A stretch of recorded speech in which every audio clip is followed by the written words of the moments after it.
What really happened with your host, Mike Rivero. You're listening to the Republic Broadcasting Network, where you'll find out what the Fukushima's going on. All right, so we're live on the air here, and my apologies to our audience. We had a little bit of a snafu here where I was unable to connect from Oahu to RBN at the start of the show, but I'm here now. The show is live today. We're not going to hit you with another replay show. So we're just going to pick up right here as if this were the start of the show and try and get some news on out. Our phone lines are open, 800-313-9443. Dan is in our control room doing heroic service, getting us back connected and running on up. So be nice to him when you call on in. And again, it's October 18th, 2017, hump day, middle of the weekday. Let's just get into the news. There's a lot of stuff going on here. Something that we have been talking about here in the independent media for months now has finally broken through to the corporate media, at least some of them. Fox News ran with this story, and it has to do with that Uranium One deal and the huge amount of money that the Clinton Foundation got from the Russian players in this deal, which saw Russia acquire control of 20% of America's uranium ore. And when the story first broke, of course, everybody was saying, oh, it's ridiculous, it's nonsense, you know, we got to focus on Trump and Russia collusion and Hillary stuff. But the story now has legs because apparently it has come on out that the FBI had detected this corruption and bribery was going on even before the deal was finalized. And apparently they were put under pressure to keep it quiet. One of their confidential informants was literally threatened by the Obama White House to stay silent about it, and now, of course, it's exploding into a huge scandal. And unlike all these so-called scandals about Donald Trump, and by the way, they were out there again. Dianne Feinstein's out there still trying to sell, you know, Trump and Russia colluded to steal that election from Empress Hillary. This scandal has legs because there's tons and tons of documentation on it. We know the deal certainly happened. We know that the Russian money certainly went into the Clinton Foundation. The paper trail is very, very solid. And so basically federal agents used a confidential U.S. witness working inside the Russian nuclear industry to gather these financial records, make secret recordings, and intercept emails. Now, here's where it gets interesting. The FBI buried all of this information. They buried it. After all, it's an election year. Can't go up against the bosses, can we? And apparently, the Obama administration did next to nothing with the evidence the FBI gathered, and FBI officials from 2009 to 2015, including Robert Mueller, James Comey, Rod Rosenstein, and Andrew McCabe, were all involved. We'll be right back. Aloha, America. Welcome back to our show here, and trying to get things back on track here. Meanwhile, my printer is nagging me, you know, about ink cartridges, and I just replaced them all. Oh, man. Sometimes I feel like the technology is just ganging up on me. Late at night, all my electronic devices gather in a circle and say bad things about me. Anyway, getting on back to the real word here. So we're talking about how the Uranium One story is starting to break into the mainstream, or what we used to call the mainstream. Actually, we're the mainstream now. We had it first. But it's Fox News carried it. Sean Hannity did a big segment on it. And now, all of a sudden, it looks like there are going to be at least the pretext of an investigation. And the backlash may, in fact, take out some other high-profile individuals, including Robert Mueller, who was at the FBI when all of this evidence of bribery and corruption involving Russia was being suppressed. So we're seeing all these other stories coming on out, and it is heading into the corporate world where apparently FBI documents show the agency was investigating these Russian kickbacks of up to $145 million paid to the Clinton Foundation in a scheme to gain control over U.S. uranium reserves. And the Obama administration did next to nothing with the evidence, and FBI officials from 2009 through 2015, including Robert Mueller, James Comey, Rod Rosenstein, and Andrew McCabe, were all involved. And whatever jobs they have now, they need to be fired and investigated. Now, obviously, Hillary Clinton right now is not sleeping very well, and she's out there trying to distract everybody from this uranium-1 scandal. It's now exploding. She's right in the middle of it. And so she's out there. Pay no attention to the radioactive Russians. It's over here. It's Trump. It's the evil. Trump is just like Harvey Weinstein. They're both perverts. You got to pay attention to that. You're all shocked about Harvey Weinstein. You should be shocked about Donald Trump. Well, we're not, because we went through that sexual assault rigmarole during the election and it didn't pan out.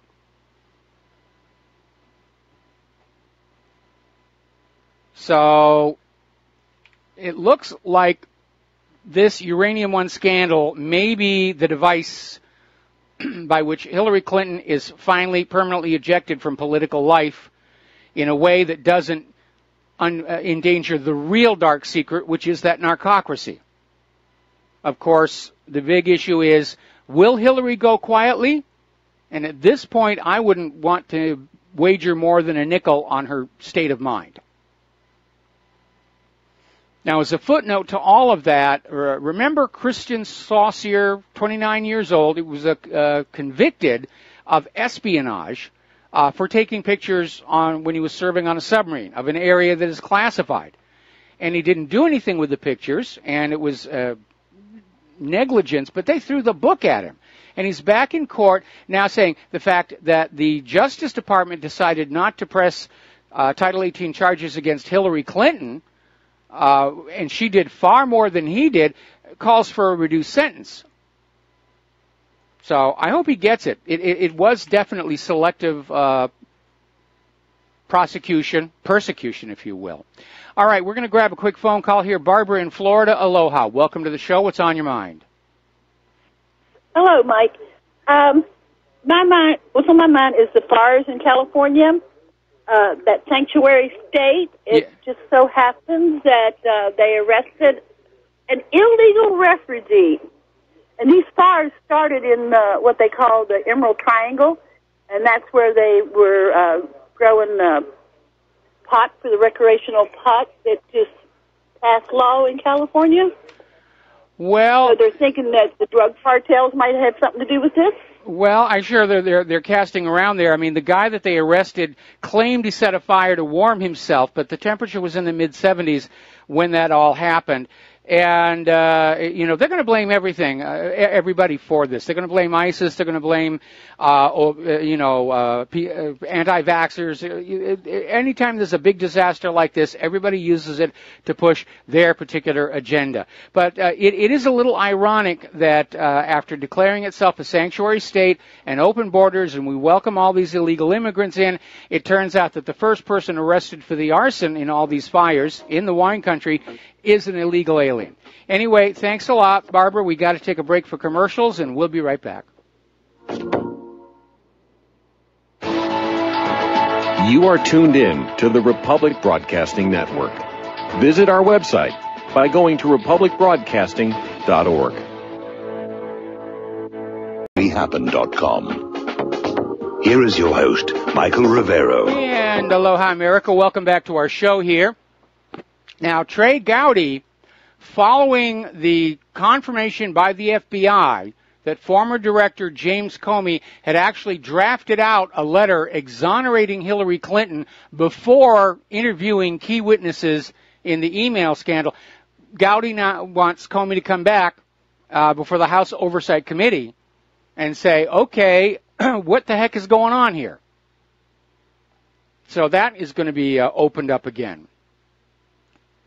We might start seeing a lot of really depressed people wandering around Fort Marcy Park here in the next few months. Now, apparently, the investigators are still looking into Trey Gowdy's laptop, and the number of government documents found on that laptop that was used by Huma Abedin is now up to 3,000. That's a lot. And again, any classified information on there, it's a Title 18 felony violation. It's Title 18 felony violation. And yes, if you're trying to reach the website, the hackers are back slamming my site. All right, so let's spend a little bit of time on the Weinstein scandal because I'm enjoying it so much. Judge Janine, in her program, came on out and said, this isn't over. There's much more to come. And it's moving beyond taking advantage of young lovelies by elderly producers into the pedophile domain. And that some of that dirt is going to start coming on out. And that's going to be a vindication for Corey Feldman, who tried to go public on this a few years ago and was just crucified by the corporate media. And how dare you say that things like that would be going on? And yet we know that stuff goes on all the time. You know, when you're working on a movie set, you actually have a lot of time to just sit and talk with your coworkers while shots are being set up. The only time you stop talking is when they call for silence and they're going to run the camera and the microphones. The rest of the time, everybody's passing gossip. You know, where's the next possible job? Who's seeing who's hot, who's not. And that intelligence is an important aspect of moving your career forward. So in Hollywood, it's really hard to keep these things secret. And the attitude has always been, it stays in Hollywood, but it's going to be all over Hollywood. And that's why everybody knows what's going on. Now, apparently, do you remember the girl band, the Pussycat Dolls? And one of their singers, Kaya Jones, who quit after just 3 years with the group, was talking about how record executives were constantly assaulting her. And, of course, they were dressed very sexy and very young. And she's actually described the Pussycat Dolls as more of a prostitution ring than pop group, which has angered the current members of the group. And a little bit of vitriol going on over there. I'm sorry to be distracted, but there's a lot of things going on between finding out what's happened at RBN and taking care of my service and the rest. Now, Rob Schneider says he was sexually harassed by a director, that Weinstein's not the only one out there, and yes, there are a lot of gay producers and directors who will hit on the young available men. That's the other side of the coin. And Rob Schneider is saying, you know, Weinstein is no lone wolf, that it is an epidemic throughout the Hollywood industry. Above the lines get very, very aggressive sexually. And you have people like Gwyneth Paltrow, Angelina Jolie, Ashley Judd, McGowan, Weinstein. These are coming to a and who had all these young ladies come on in and strip down and do a lineup for a casting session. And they get away with that stuff.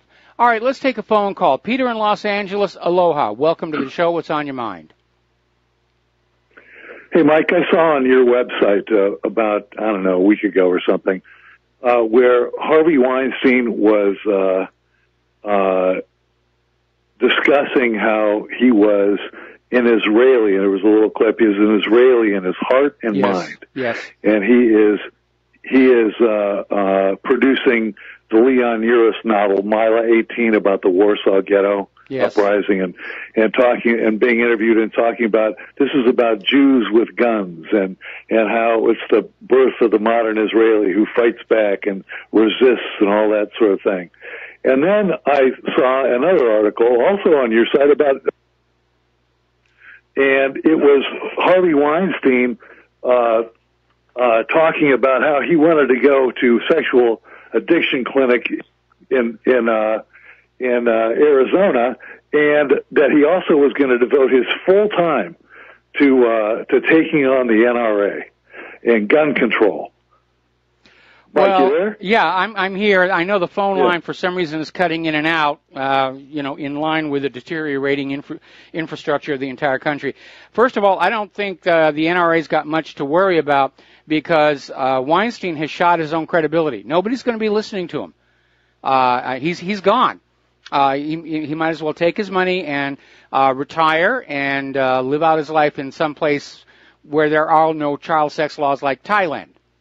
As far as the sex addiction clinic, I'm sorry, I'm not buying that. Yes, we are all driven to have sex. It is our most powerful drive that we have, because that's the whole point of reproducing and perpetuating the species. But for somebody to claim they're a sex addict, they're trying to play victim. No, you're not a sex addict. You just showed poor judgment. That's like somebody. Agree with you, Mike. That's like somebody who's arrested for pickpocketing, saying, "Well, I'm really a watch addict. I have an addiction to watches, and I'm going to go to a clinic if you don't throw me in jail." I mean, that's how silly this whole thing is. Well, I wanted to point out the hypocrisy of him. By the way, he produced Hateful Eight and I believe Inglorious Bastards, and talking about how he's into Jews with guns. Just nobody else can have them. Yeah, oh, yeah, that's definitely the message coming on out there. I mean, a lot of his films, especially the ones by Quentin Tarantino, they got plenty of guns. Right, that's right, and it's okay again for Israel to have them and Jews with guns, but he'll take on the NRA and make sure that we don't have that right. So whatever. That's the point I wanted to make. Well, again, like I said, I don't think the NRA has anything to worry about, because Weinstein's credibility is gone. Nobody is going to be able to look at him or hear him without thinking about, all those women that he assaulted. And I don't care if he's going to a clinic or not. He's being charged with rape, which means he may be going to jail, and he deserves to be there. So his Mike, yes? I'm sorry, go ahead. Well, who owns Facebook, by the way? Is that Zuckerberg? Yeah. No, wait a minute. That's doesn't he own Google? I don't know, but wasn't Rose McGowan taken off Facebook? Yes. And then reinstated? I just wanted to know who owned it and who controls that. I think that was actually Twitter. I think that was Twitter. They took her off of Twitter and then reinstated her one day later. But yeah, we're seeing the entire entertainment industry, corporatized social media. They're all working to protect each other, which tells you that it really is everybody's being involved. Apparently, when Bill Clinton was being charged in court for some of his sexual dalliances, Harvey Weinstein actually helped pay his legal bills. So it's all one big happy family of perverts out there at the tops of corporations and entertainment and politics.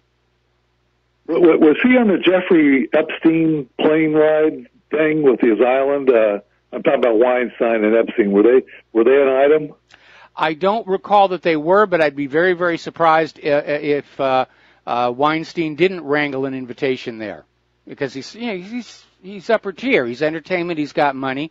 We don't really know the full list of people who went on out there, especially after Epstein moved from Florida to that island in the Caribbean. Finding out who really shows up there, that's become very, very difficult. Right, Alan Dershowitz and Prince Andrew. Yes, and Bill Clinton. And Bill Clinton. Yeah. Well, I just wanted to make that point, Mike. Thanks. I love these Weinstein stories. He sure deserves to go down hard. Yes, he does. And there are a lot of people in Hollywood and even out of Hollywood who know this stuff is going on, and there's that intense feeling of, again, the double standard. They all claim to be liberals. They're in favor of women's rights, believe the accusers. And yet when somebody accuses one of them, they all pull together and try and destroy that person. Hillary did it to the accusers of Bill Clinton. And Weinstein's lawyer is already saying that's going to be how they're going to defend against all these allegations. They're going to destroy the reputations of the accusers. And everybody sees what's going on, and we're sick and tired of living in a world that operates like that. And so, yeah, there's a lot of people who want to see Weinstein come on down hard. And for myself, like I said, it's a moment of joy for me because of how I got treated in Hollywood all the way back in 1994 for trying to report I discovered evidence of a murder. See something, say something. You've probably heard that phrase somewhere before. And I saw something, and I said something, and I lost my career in Hollywood. And so, yeah, I'm enjoying this moment of seeing these liberals in Hollywood come crashing down. I'm right there with you, Mike. Keep them coming, man. All right, thank you, man. All right, thanks an awful lot. We're going to let you go here. Now, I mentioned Quentin Tarantino before, and both he and Michael Moore may actually be derailed on their current projects because of the Weinstein sex scandal, because the Weinstein Company owns the rights to Moore's upcoming anti-Trump documentary Fahrenheit 11/9, which is trying to build on Moore's previous success, Fahrenheit 9/11. And without the Weinstein Company's financial backing, the film could fizzle out, as so many of Moore's recent documentaries have done anyway. And Quentin Tarantino was on the verge of doing a movie about the Manson killings, and now the funding for that may dry up. So we'll see what's going to happen over there. A lot of people are being hurt by this. There's no question about it. A lot of people are being hurt by this. But that doesn't justify allowing it to perpetuate. Interesting article on that same topic over at blacklistednews.com. The United States of Weinstein. Complicity, greed, and corruption is the status quo. And they're talking about how, as a major gatekeeper in Hollywood, Weinstein could make or break careers with absurd ease. Now, I'm kind of old-fashioned. I like the idea of a meritocracy, but it's clear the United States does not operate like that. It's the backroom deal. It's the favor. It's the looking the other way when crimes are committed, whether it's drug smuggling, sexual abuse of children, or rape of adults. That's how you move ahead in that level of society. Now, moving on to another development. As you know, we're coming up on what is supposed to be the release of the last remaining classified documents on the assassination of President John F. Kennedy. It was supposed to be later this month. The CIA has come on out urging President Trump to delay the release of these 3,000 never-before-seen documents, saying it's just going to get the conspiracy theory people just wound up again, and who needs to go through that?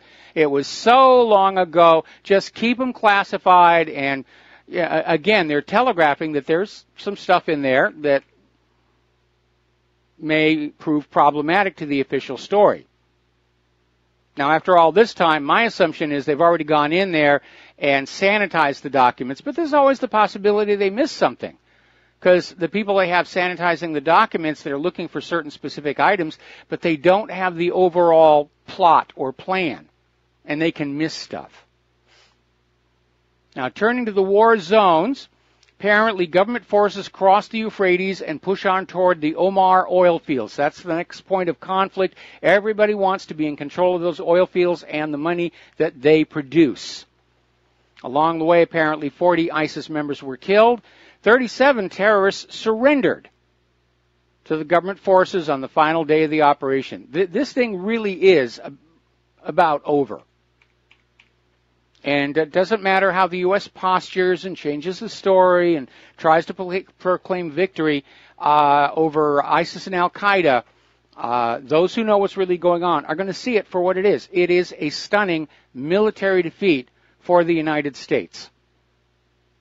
And it shows that America's military might is more bark than bite, that the U.S. is not, in fact, invincible in conventional warfare.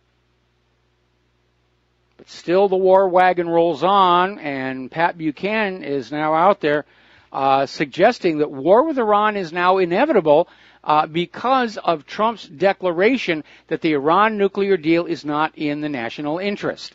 Which, by the way, Trump has never really clarified that. If the deal shuts down Iran's nuclear weapons program, I would say that's in the U.S. national interest. But what Trump is talking about is the interest isn't national, it's monetary. It's getting into Iran, it's capturing control of its oil resources so that they will be sold only for the dollars. It's basically forcing Iran to take on private central banking. Those are the real motives. They're not going to war with Iran for the benefit of the American people.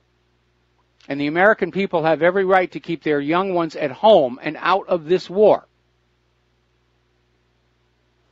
Meanwhile, over in Yemen, an Apache attack helicopter has crashed or been shot down. The two-man crew were both killed. Or maybe it just broke in midair and fell out of the sky. We seem to be seeing a lot of that. Now, House Representative Ro Khanna is working on legislation to end the U.S. involvement in the Saudi war on Yemen, saying it is unconstitutional. And he is correct. It is. What he doesn't understand is it's been the U.S. war all along. Saudi Arabia is just the proxy, the mask. All right, we'll be back after these commercials. And aloha, America. Welcome back to our show here. And apparently over in Israel, there's a little bit of a dust-up happening. As you know, Germany was forced to provide 3 Dolphin-class submarines to Israel as war reparations. And then Israel went on to purchase some more of these. And lying at the heart of this deal is the allegation of bribery and corruption against Israeli Prime Minister Benjamin Netanyahu. But there is another worrying development that Israel has requested some very specific changes to the new submarines in terms of their hull design, making them longer, opening up a void in the middle, which is raising the possibility that Israel is developing their own submarine-launched ballistic missile.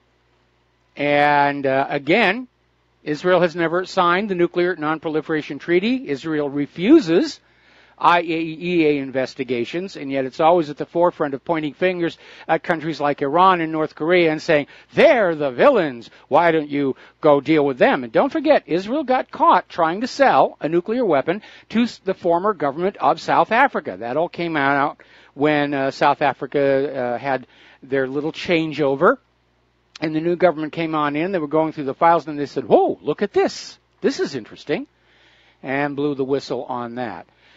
So over in Ukraine, it's looking more and more like the Ukrainian people are getting fed up with Poroshenko. In fact, Saakashvili led an anti-government rally in Kiev around the main parliament building, about 3,000 people, and they were chanting slogans against Poroshenko, called on him to resign in the face of the growing economic problems in Ukraine, because it has become very, very difficult for the people living there, because like any other country involved in war, they're on a wartime economy, and all the available money is spent on that war. So Poroshenko is now being blamed for the persistent poverty in Ukraine. So he may be dealing with a civil uprising of his own to deal with. Now, getting on over to North Korea, the U.S., South Korea are still having their naval exercises. So far, North Korea has not done anything.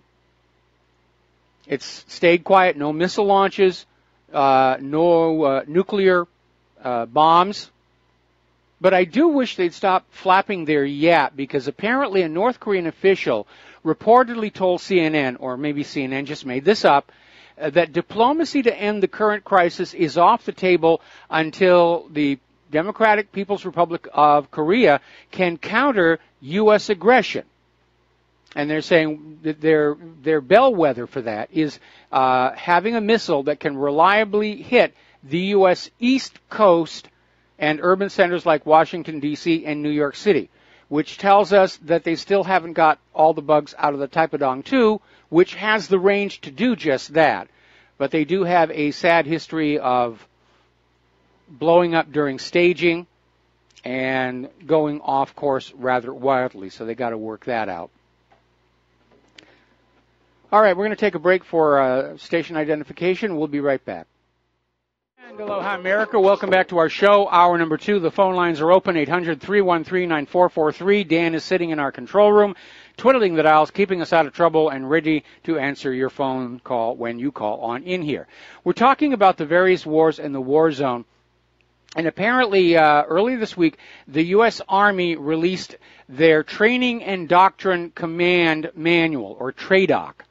And it basically shows a new strategy for how U.S. ground forces will operate, fight, and campaign successfully across multiple domains: space, cyberspace, air, land, maritime, against all enemies in the 2025 to 2040 timeframe. In other words, they're preparing for hybrid wars for decades to come.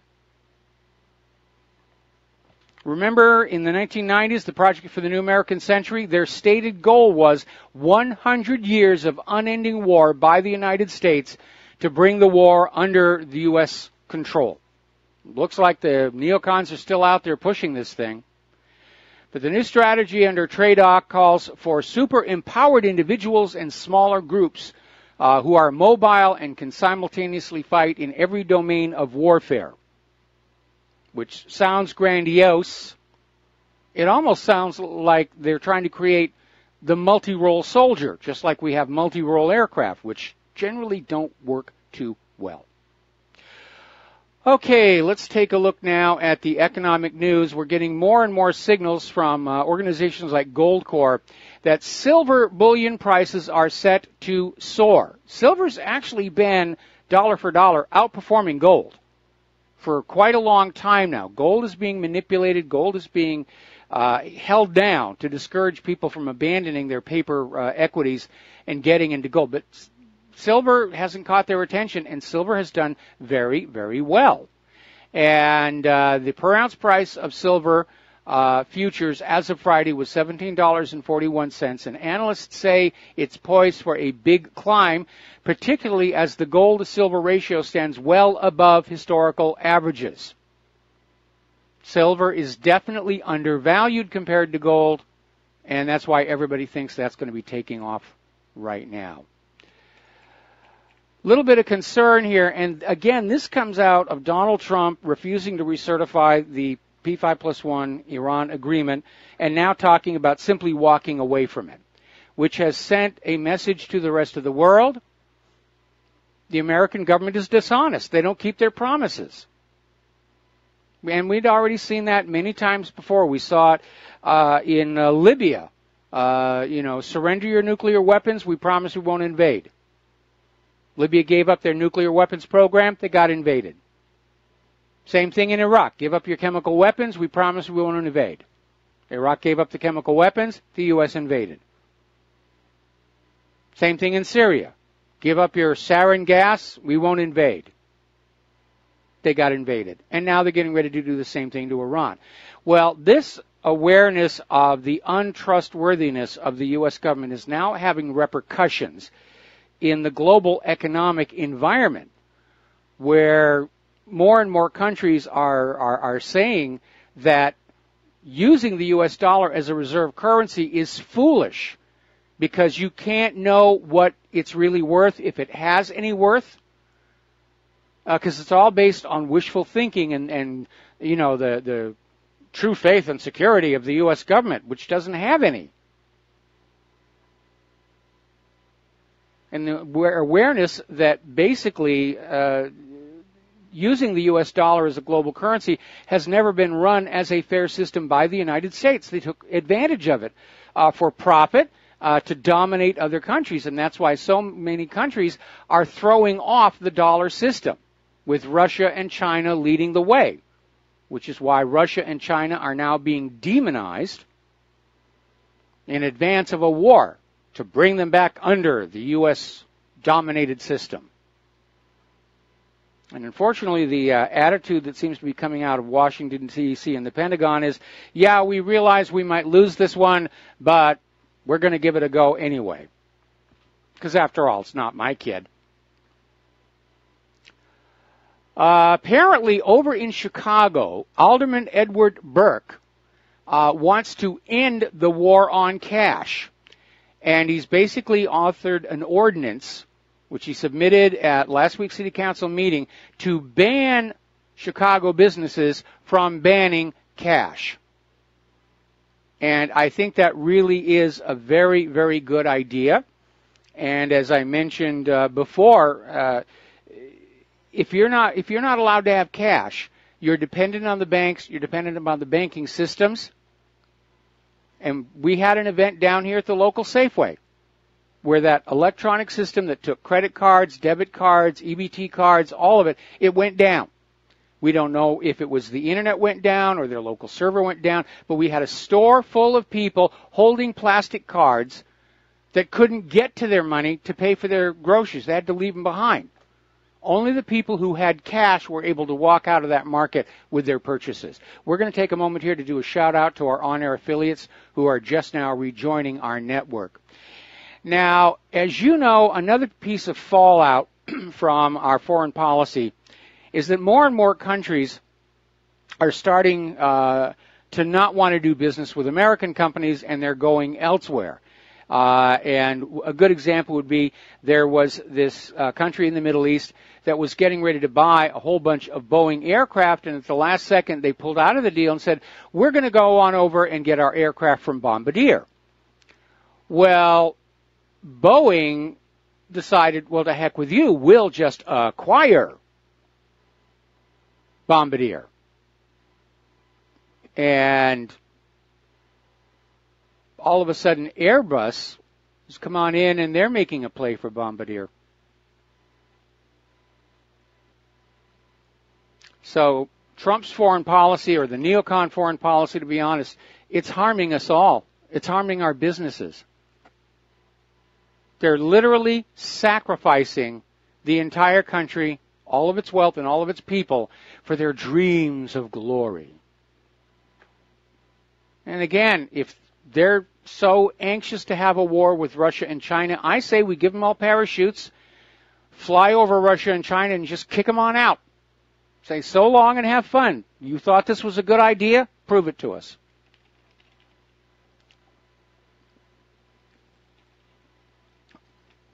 Now, getting into immigration, tensions are building in Europe. More and more of these horrible stories are coming on out.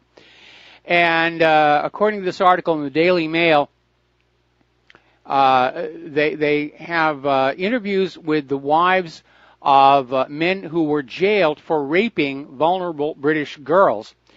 And they come from a culture in which non-Muslim girls are seen as valid prey, if you will. And apparently the attitude is white girls are filthy. And they blame the victims. It's all your fault. And unfortunately, we're dealing not with just individuals. We're talking about organized gangs of these refugee men that work in packs that just go on out and start attacking young white girls and teenagers. And despite efforts to try and keep this out of the public eye, at least in the corporate media, the word is getting around. Over in France, over the last 2 years, 239 people have been killed by terrorists. These are wartime numbers, by the way. And yet France persists with this open border idea. We welcome the refugees. We don't need to vet you. We don't need to check out if you're a terrorist. I would say, and I know this makes me a nationalist, and right now that's a dirty word in this country, but a government's first obligation is to the people of that nation. And everything else has to come afterwards. And the globalists have a different idea, that the leaders of the individual nations are just figureheads. And the global rulers will rule everything. And they're doing a lousy job of it. I mean, let's look at what the open borders have done here in the United States and all across. It's been very, very destructive. Now, Britain's top domestic intelligence officer is warning that Great Britain is under unprecedented threat from Islamic terrorists, and says that they've foiled 20 plots in the past 4 years, but he says future successful attacks are inevitable. The threat is multidimensional, evolving rapidly, and operating at a scale and pace we've not seen before. This is coming from Andrew Parker, the Director General of MI5. He says, it's at the highest tempo I've seen in my 34-year career. Today there is more terrorist activity coming at us more quickly, and it can be harder to detect. So once again, how's that open borders idea working out for you? When you're bringing in populations who refuse to integrate, may have criminal records, may come with cultural beliefs of superiority over the locals, it's going to cause problems all over the place.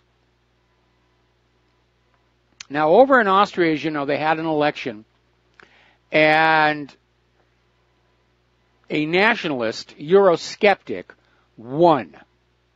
And so the EU is in a panic because Austria could join the anti-immigration Visegrad group in Brussels. And because there are more and more of these nations in Europe that are getting together and saying, this has to stop. This is just absolutely have to stop. Jean-Claude Juncker is so scared that he actually called up Austria's election winner Sebastian Kurz and ordered him to form a pro-European government. I'm sorry, Jean-Claude, that's really none of your business, and I don't think Austria is going to respond to this meddling in their internal affairs, because it is the EU's, Brussels, meddling in internal affairs that has led to this friction. Because all the European Union was supposed to be when it was created was a free trade, free travel zone. That was it. There wasn't supposed to be this huge bureaucracy in Brussels that were getting into the member nations and saying all cucumbers at the supermarket have to be this size, and all ears of corns have to be this size. I mean, it is really ridiculous. The extreme microscopic interference that's going on. And in turn, it's led to a huge amount of food waste, because food that does not match those EU standards just gets tossed. It's amazing. Now, Angela Merkel, following her trummeling at the election, she still held on to her job, but she's been weakened. And now she decided to go on out and say that they were going to add a Muslim public holiday to the list of official German holidays. That prompted a huge reaction. And already you're getting people in the streets saying she's got to step down. She has to step down. The German people are sick and tired of German leaders more concerned with the refugees than they are with the German people. Now, down in Israel, Russia Today's broadcasting provider in the West Bank, PAL Media, has been sealed off following raids by Israeli security forces on Palestinian outlets.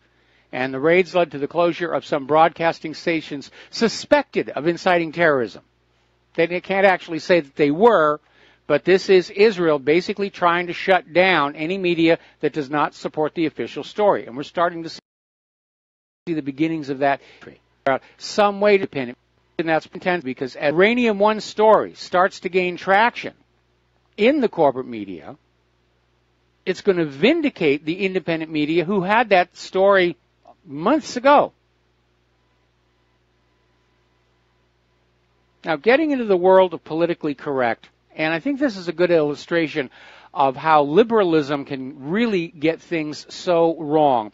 Over in one of Britain's top schools, the headmaster, Adam Pettit, oversaw the conversion of toilets at Highgate School in North London over the summer holidays to basically gender-neutral toilets, saying it was going to help students who are gender fluid or don't wish to identify themselves with a gender.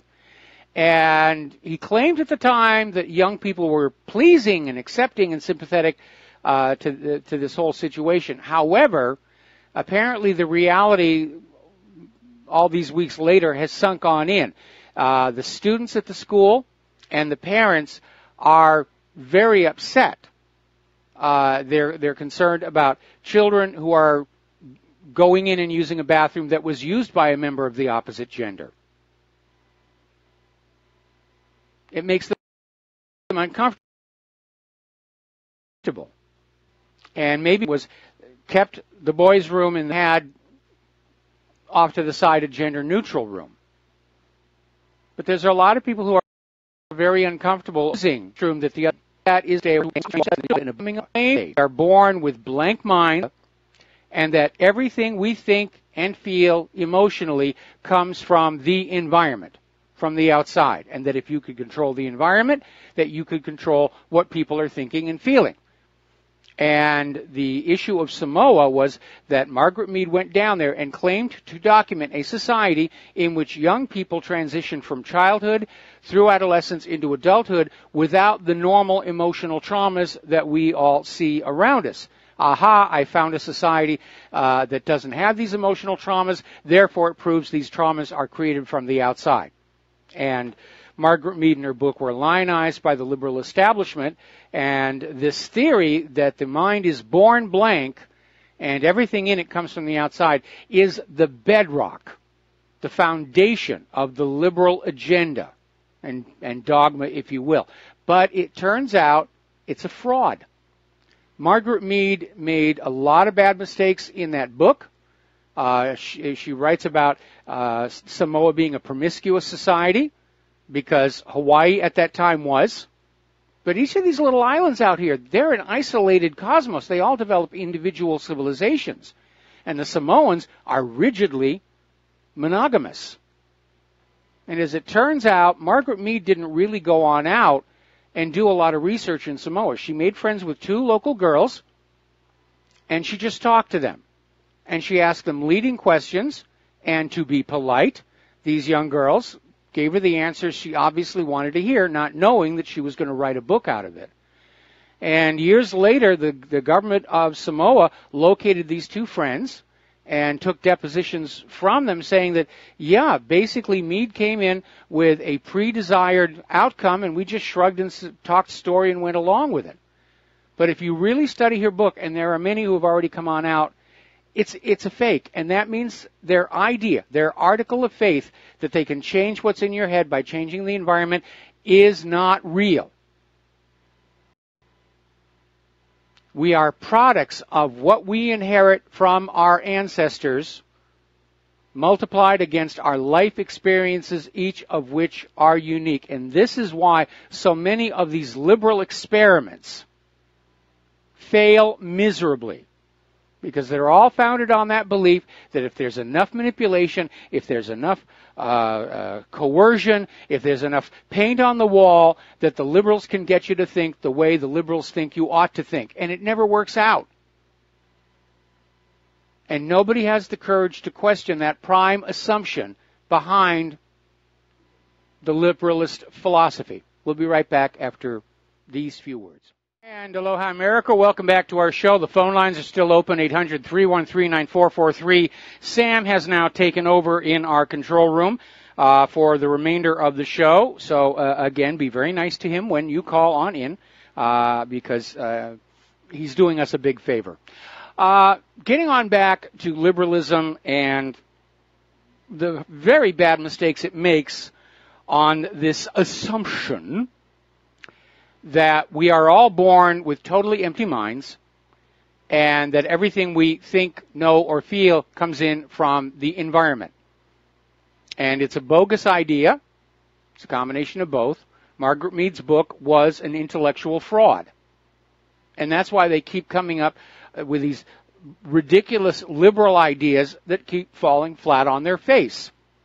And the latest one has this idea of transgenderism, and how it's real and everybody is gender fluid and there's no such thing as men or women and blah, blah, blah, blah, blah, blah, blah.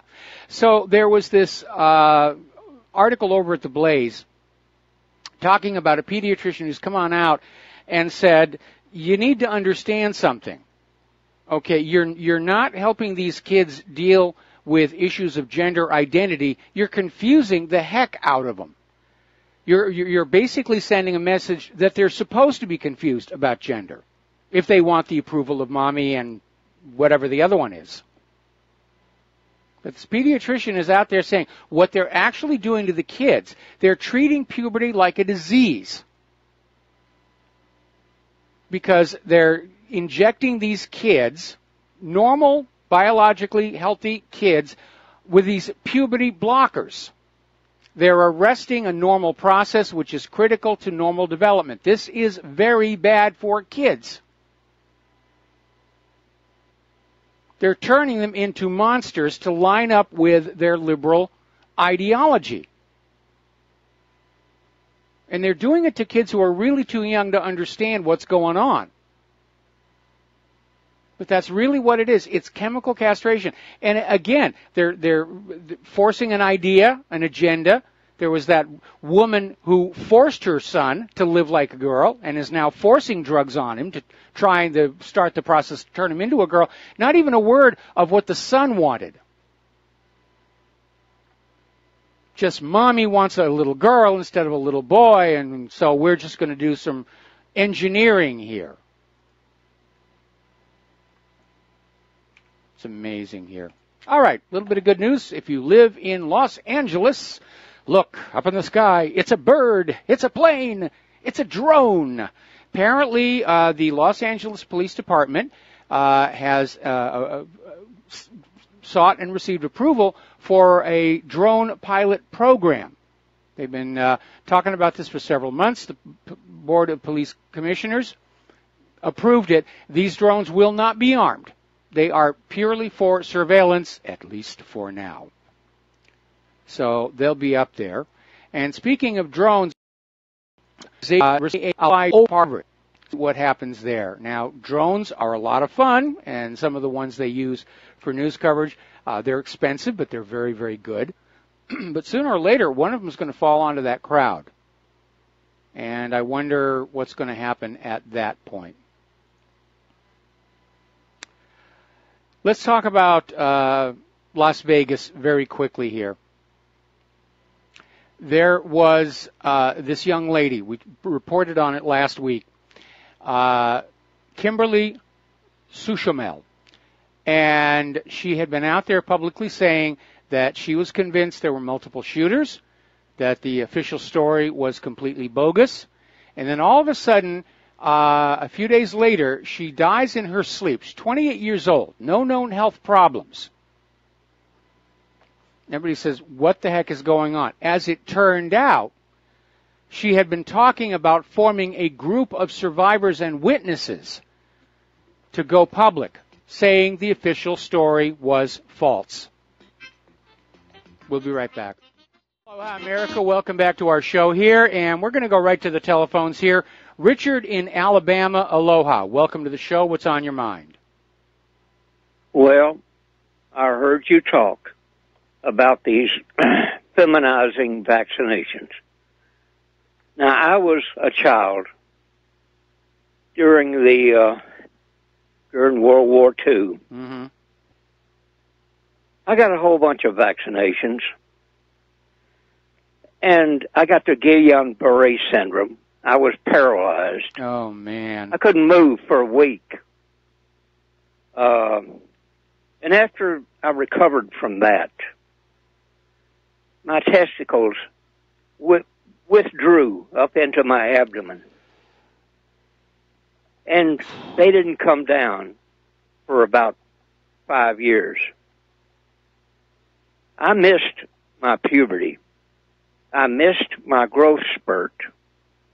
I'm smaller than my father, barely the same size as my mother or my sister.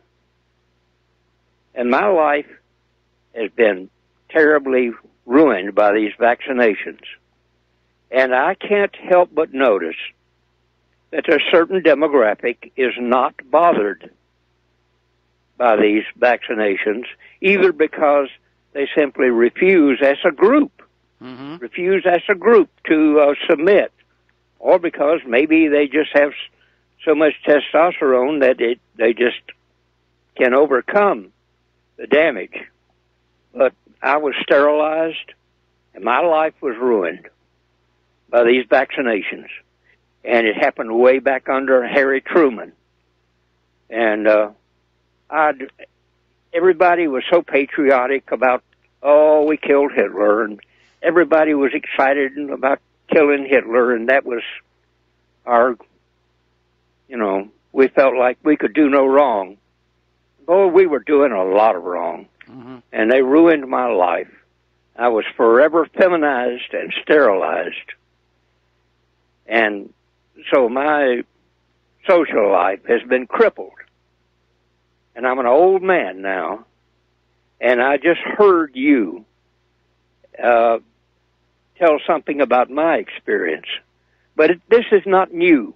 This is something that's been going on a long time. And I've noticed now that most of the babies that the white girls are having are black in Alabama. In Alabama, half of the students are black. But the white students, the white boys, seem to be very feminine. They don't want to fight about anything. They don't argue about anything. They don't even try to put their arm around a white girl. Now, when I was a child, there was a lot of groping and fighting over girls. White boys don't fight over girls anymore. They've just given up. And now hardly any black girl can find a husband because the white girls have become so easy. Yeah. And oh well, I don't know what else I can say. Well, I mean, there's no secret to the fact that the U.S. military views its draftees or inductees during wartime as laboratory animals. And many of the vaccines that our soldiers are given, that you were given, are experimental and not even available to the civilians. It's thought that the 1918 Spanish flu outbreak, which actually erupted out of Camp Funston in the U.S., was triggered by a bad experimental vaccine. But the government's doing experiments on us, on our military all the time under the fog of war, and some of these chemicals do have serious side effects. It's thought that the Gulf War syndrome from Iraq was a reaction to an adjuvant called squalene. So, yeah, they're just out there playing with these chemicals and using people as guinea pigs, and I'm sorry that you suffered what you did. Certainly the Guillain-Barré... No, Mike, they're not making mistakes. They're doing exactly what they plan to do. No mistakes. No experiments. Well, okay. I tend to view the military as I tend to view the military as capable of incredible stupidity from time to time. But anyway, thank you for your service to our country, and I'm sorry that you had to go through all of this. We're going to let you go and get back to doing the news. So thank you, Richard, and thank you for the phone call. We're going to let you go. Now, getting on back to Las Vegas, there's been a big hue and cry about this Mandalay Bay security guard, Jesus Campos, who first alerted police to the Vegas gunman, and then they said the killer shot at him through the door of his hotel suite. The Australian staying next door said no, he was actually shot by accident by the police. He was lined up for all these interviews, and all of a sudden he canceled. There were rumors of a gag order, and he just simply disappeared, and everybody said, where'd he go, where'd he go? Well, he finally surfaced again as a guest on the Ellen DeGeneres show, which is probably airing right about now. And in the clip, Campos describes the moment Stephen Paddock started shooting at him and basically reiterated the official story. But the way he disappeared and the way he came back, it looks very suspicious. There are allegations that in addition to not being registered with the state of Nevada as a security guard, that Jesus Campos is actually an illegal immigrant. And maybe the authorities got to him and said, we'll make you a deal. Go on one talk show, tell our story the way we want it told, get you a green card. Now, another story that came on out from IntelliHub is saying that Jesus Campos may not even be his real name. So this story just gets murkier and murkier and murkier. Now, down in Puerto Rico, a very disgusting video has surfaced. And as you know, there's been a lot of talk about politics and corruption, weaponized all of it that shows Puerto Rico's Secretary of State showing boxes and boxes of food, water, and supplies being discarded by Puerto Rican officials in dumpsters, obviously not reaching the intended recipients. So what is going on down there? Well, part of what's going on down there is they don't want boxes of food and medicine. They want cash, because that they can dip into.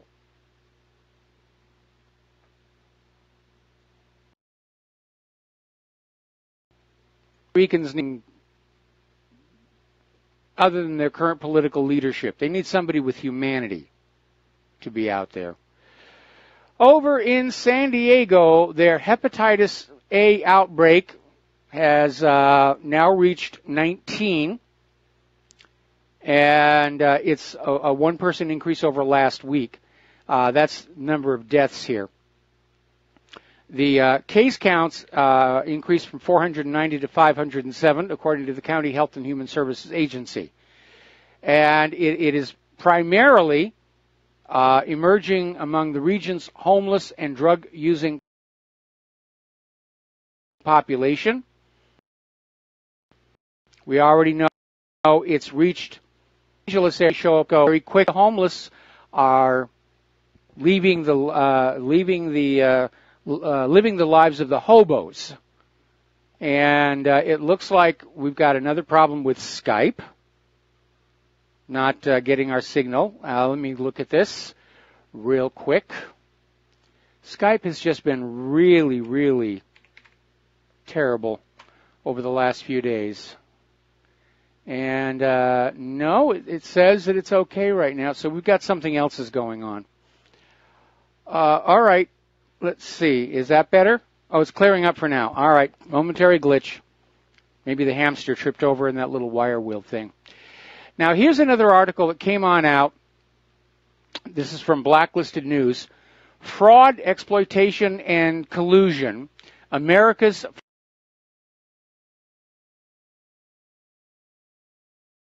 pharmaceutical, where they're basically talking about an industry that routinely kills hundreds of thousands of Americans and suffers no consequence for it. And we've given you the numbers on deaths by medical mistake. Death by medical mistake is the third leading cause of death in the United States after cancer and heart disease. You are something like at least 9 times more likely to be killed by your own doctor than by a terrorist. And they're trying to finally deal with it from this opioid pandemic, which is finally fired up the corporate media and the politicians and saying, yeah, this has gone too far. But 60 Minutes did this investigation, and what they found is that Congress and the drug companies worked together to cripple the DEA's ability to fight opioid abuse. And we're not talking about street heroin. We're talking about the opioids that are sold by those people in those clean white coats over there at the pharmacies. That's what we're talking about. And they just want to keep the business going. They want to keep the population addicted for the same reason the illegal drug dealers do. It's a steady revenue, steady income. So let's talk a little bit about computers, because there's a major problem there. Excuse me. According to an article that we have over in the Hacker News, there's a serious crypto flaw that allows hackers to recover the private RSA keys used in billions of devices. And the crack attack for Wi-Fi was supposed to be the worst vulnerability. This one's turning out to be worse. Microsoft, Google, Lenovo, Hewlett-Packard, and Fujitsu are warning their customers of a potentially serious vulnerability in widely used RSA cryptographic library produced by German semiconductor manufacturer Infineon Technologies. And apparently this vulnerability does not affect the elliptic curve cryptogram and the encryption standard itself. Rather, it resides in the implementation of the RSA key pair generation by Infineon's trusted platform module. Well, I'm not sure that this is a bug or a flaw. It sounds suspiciously like the early DES, which turned out to have your password encrypted into it. Or the Clipper chip, which had the so-called law enforcement access field, which had the encryption key on that message. You didn't even need to go to the two escrow agencies for the pair of keys. It was right there in the message. This sounds like another NSA backdoor that's been discovered by the cyber criminals. Let's take a phone call here. George in North Carolina. Aloha. Welcome to the show. What's on your mind? Aloha, Mike. Long-time listener, first-time caller. I'm kind of in a pickle here. I'm wanting to get excited about, finally I'm out there to tap this Clinton thing down where she can't shake out of it with this Uranium One deal. I got some strange feeling that we can get her with, in my philosophy, we can get her with espionage and maybe treason as well. And I was just wanting to know if you have any kind of thoughts on what that might, entail. Well, I think Hillary's enemies were looking for a way to ease her out of public life without risking exposure of what we like to call the narcocracy. So they're not going to go after the email scandal because that would be a scandal that would be so big it would bring the entire government down. So I think they're picking up on this Russia Uranium One deal. And that's going to be enough to tarnish Hillary for life. And she and Bill Clinton may, in fact, leave the United States. And they've already shipped some of their money over to other countries. And they may go someplace where there's no extradition, and that will be the end of the matter. But as long as she's out. But again, the real danger, the real risk is she may decide to just blow the whistle on all of it.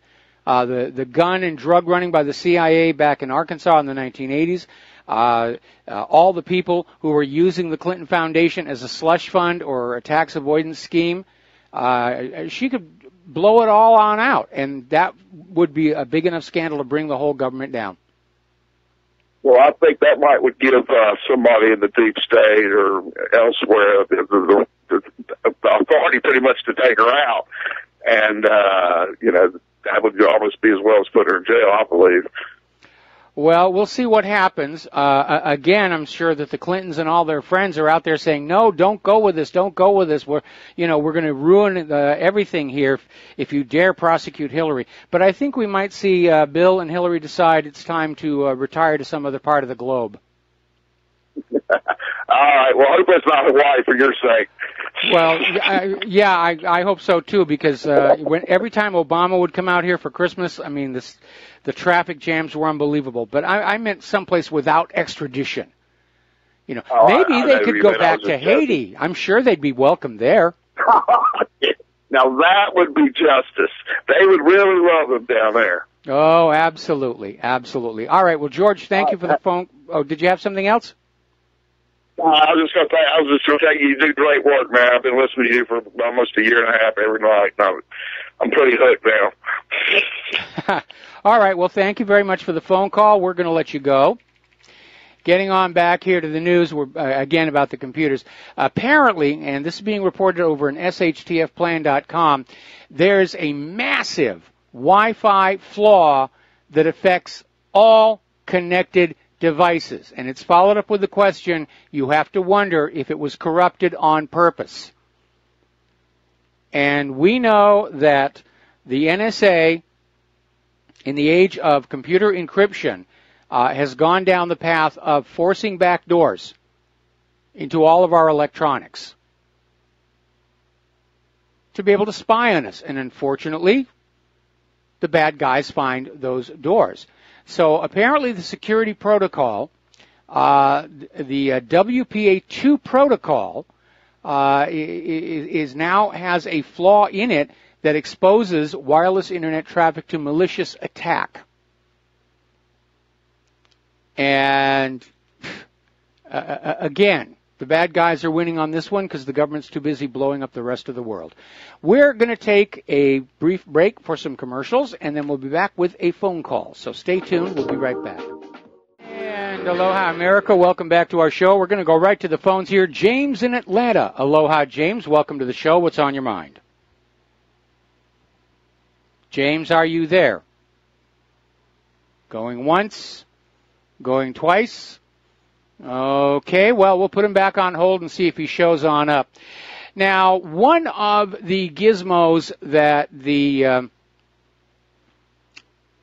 technophiles are getting for their children is children's smartwatches. And the children's smartwatch, in addition to the things you would expect a watch to do, tell time, possibly have a compass, they also include a SIM card to communicate with the cell telephone network, and they have a GPS. And the whole point of it is that you, at your home, on your smart device, can know where your child is as long as they're wearing that particular watch. Unfortunately, it turns out these devices have got some amazing loopholes that can, for example, the mobile phone SIM card can be accessed remotely, which means child predators, like those in Washington, D.C., can also log in and see where your child is and where they're going. And even worse, they can intercept and change the geographical location of the watch in what is known as location spoofing.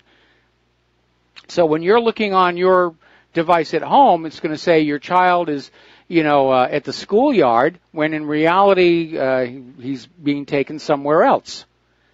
And my question is, have we become a nation where these companies are putting out these products with these grandiose promises, and they just don't care about the fact that they really don't work or they're easy to get around?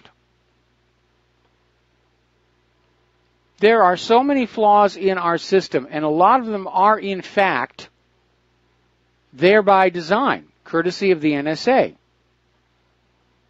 And the cyber criminals know that they're there, and they're hunting them down, and they're finding them. Now, privacy rights group Privacy International says it has obtained evidence for the first time that British spy agencies are collecting social media information on potentially millions of people. They're watching everybody. Boy, that's got to be a boring job. Did James in Atlanta ever get back on the phone? Hello, James, are you there? Mike, can you hear me? Yeah, there you are. Okay, good. We were having trouble connecting with you. What's going on? I wanted to ask you, you were talking about Las Vegas, about Howard Hughes, if you'd ever done any research or you could recommend any books. There may be some people that listen to the show that may not even know who we're talking about, but he had kind of an interesting life. Oh, yes, he did. Obviously, I never met the man myself, but one of the early CGI companies I worked with was just down the block from his original base of operations on Romaine Street in Hollywood. It was a gorgeous building. Used to walk past it all the time. Listen, James, don't hang up the phone. We're going to have to take a break for station identification, and I'm going to come right back to you after these few words. And aloha, America. Welcome back to the show. Hour number, it's hour number 3 already. How time flies. We're talking with James in Atlanta, and we're talking about Howard Hughes. And for those of you, most people have heard the name Howard Hughes. There was that movie portrayal of him by Leonardo DiCaprio, which was a little bit less than accurate. There have been a number of good books about his life. There have been a number of outright frauds. Everybody's trying to make money off this guy. But basically, he was born into money. His family had a machine tool business. And Hughes Tool and Die was the company that first came up with the drill bit with the rolling wheels at the end of it that would break through the rock without wearing out the drill. And they made a fortune with that. That was the cash cow. And Howard himself, when he inherited the fortune, he took it on over and he got into aviation and built some amazing aircraft, set some amazing flight records. The Spruce Goose Used to be in Long Beach, California. Now it's at an aviation museum somewhere in Northern California. I did get to see it and sit inside it when it was in Long Beach. Now they use that dome as a movie set. After he got done with the aviation, he got into movies. And he produced a lot of movies, originally about famous dogfights and air battles and stuff. And he lived the high life. And then he became a recluse. Unfortunately, he had injured his back during a crash of one of his planes, and he got hooked on the painkillers, and they began to take a toll on him. Was that prescription medication, or does anybody know what he was actually consuming? It was just, as far as I know, it was just codeine, and it caused all kinds of other complications. But it was at that point that he basically moved out to Las Vegas to that penthouse on one of his hotels and just stayed there until he died. Well, he spent some time in the Bahamas for some reason, but he was also a big landowner in Hawaii and Las Vegas. Oh, yeah, he owned land all over the place. In the Bahamas, he actually had a home made out of the fuselage of an aircraft. And the wings were gone and everything, but it looked like it was an aircraft. But you'd go on board, and it was basically set up to be Howard Hughes' home away from home. Well, maybe his mental condition is kind of like some of these football players. Maybe his brain, he just got damaged in the airplane accident, so that's how they portrayed in the movie. Well, I know, but that really isn't accurate because there was nothing wrong with him mentally. He just got older and older and more infirm. But the medications that he were on really messed him up. What he injured in the plane crash was his back. Okay. All right, Mike. Thanks, and have a great day. All right. Thanks an awful lot. We're going to let you go. The phone lines are open, 800-313-9443. Getting on back to the world of computers, apparently their bug tracking database was hacked in 2013, and Microsoft kept that a secret.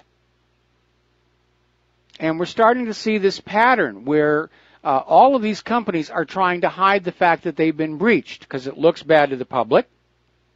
It opens the way for possible civil litigation.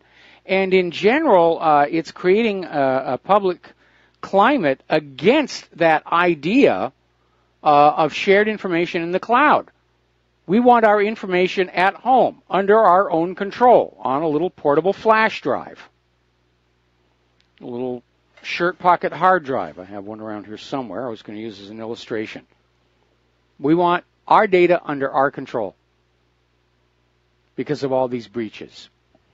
So, according to 5 former employees of Microsoft, interviewed separately by Reuters, the breached database had been poorly protected with access possible via little more than a password. Now, here's the issue. Why would somebody want to hack into a bug tracking database? Doesn't really sound like it's all that profitable thing to do. My guess is going to be that hackers wanted to read the bug reports to look for possible deficiencies and weaknesses they could exploit. Let's grab another phone call here from Don in Iowa. Aloha. Welcome to the show. What's on your mind? Hello, Mike. Howard Hughes was an interesting person. People, like your caller was saying, youngsters nowadays probably don't realize what he was such a multifaceted human being, especially there at the end when he was, that guys were coming out of the desert saying, yeah, I got his will. They wanted to know what happened to his will, but there was a song was written by John Harper with something like this. Let me sing you a song about Vegas town and poor old Howard Hughes, locked up there in his hotel suite just trying to find his shoes. He's got a hell of a lot to lose. Poor old Howard Hughes and all of his blues. It's a pretty good song. Well, yeah, he was. A lot of that time when he was locked up, well, he wasn't locked up. He could leave at any time he want. And apparently there was that one time when he did go walkabout and met that driver, or I think that the story turned out to be false. But Hughes actually did a lot of work for the CIA. It was Howard Hughes who designed that Glomar Explorer that went down and grabbed those pieces of a wrecked Russian submarine off the floor of the Pacific. Right. He was a multifaceted human being. He had the, like you said, the airplanes, the tools, a family fortune, and he had everything going for him. He had all the Hollywood starlets he wanted. He was handsome also and rich. And then he just kind of lost his marbles pretty much. He got, doped up on pain meds, and he got old, and that happens to all of us. I mean, I'm not the whiz I was in my 30s. I know that for sure.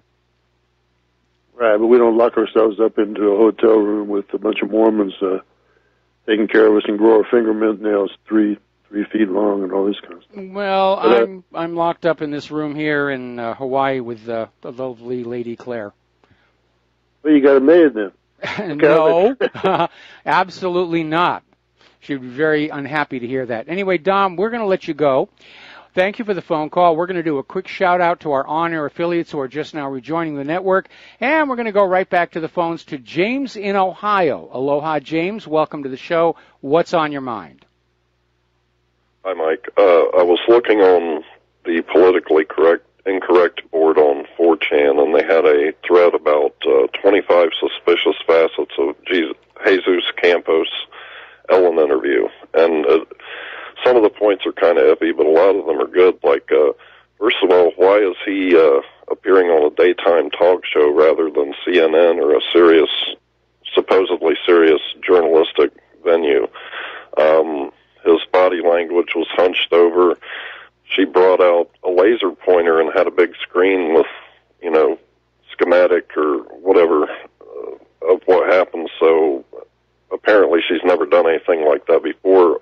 It said all her questions were leading, like she knew better what happened than he did. And he had some kind of a handler there. And my favorite, though, is 200 I don't think that was a handler. I think that was the building engineer. That was my understanding. Okay. Yeah. Okay. All right.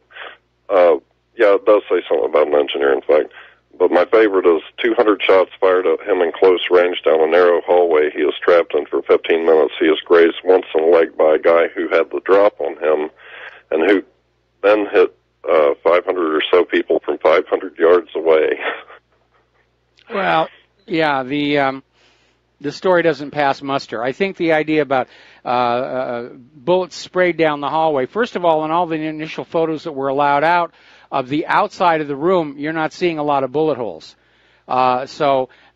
I think that is to try and cover the story about why, if this supposed security guard was shot by the supposed shooter so far ahead of the main event, if you will, why wasn't hotel security notified? So I think this is an embellishment to say, well, this Jesus Campos just had to keep his head down. He was being shot at. He couldn't get a message out, couldn't make a phone call. And yet, again, if you look at the floor plan of the hotel, there are, ways that you can get on, like over at the elevators, so forth and so on, where you can be out of sight of those end hotel rooms. So, again, as far as Las Vegas is concerned, the safe assumption is it's another false flag by the gun grabbers. It's gone horribly wrong, and they're trying to just clean up the mess and say this is the official story. And at this point, they seem to understand nobody's going to believe the official story anyway. Well, I haven't really peered at the information in detail, but to me it appears like a false flag that had real killings. I'm not sure. That may have been the case because of what happened at Sandy Hook, where everybody said, well, we can't confirm there were any dead bodies. So in an attempt to make this false flag look a little more real, yeah, they probably would have shot some people. Yeah. All right, that's all I got for you. Keep up the good work. All right, thanks an awful lot. We're going to let you go here. Getting on back to the computer news, malware has now become a business in and of itself. And apparently hackers are selling ready-made ATM malware on an underground hacking forum that anybody can buy for around $5,000, which will allow you to basically hack into an ATM and force them to spill out all the cash they have. And you can buy it. You don't even have to be a hacker yourself. It's ridiculous how out of control this stuff really is. And the government doesn't seem all that concerned. As long as they can continue to spy on you, well, we'll just deal with the other stuff. Okay, now then. Microsoft is facing criticism from yet another European nation for how much data Microsoft is extracting on computers running Windows 10. This time it's privacy authorities in the Netherlands who are calling out Redmond for its hog-wild harvesting of data from machines that run Windows 10 Home and Pro. The Dutch Data Protection Authority said on Friday it will impose sanctions on Microsoft should the American tech giant fail to make changes to its software. A particular concern to the agency is the way Windows 10 collects and transmits user telemetry data and the way it gets user consent to slurp their goodies. Essentially, we're told the operating system does not make it clear what information is beamed back to headquarters and why, and the Dutch want this clarified and made obvious to the computer users. Would make sense to me.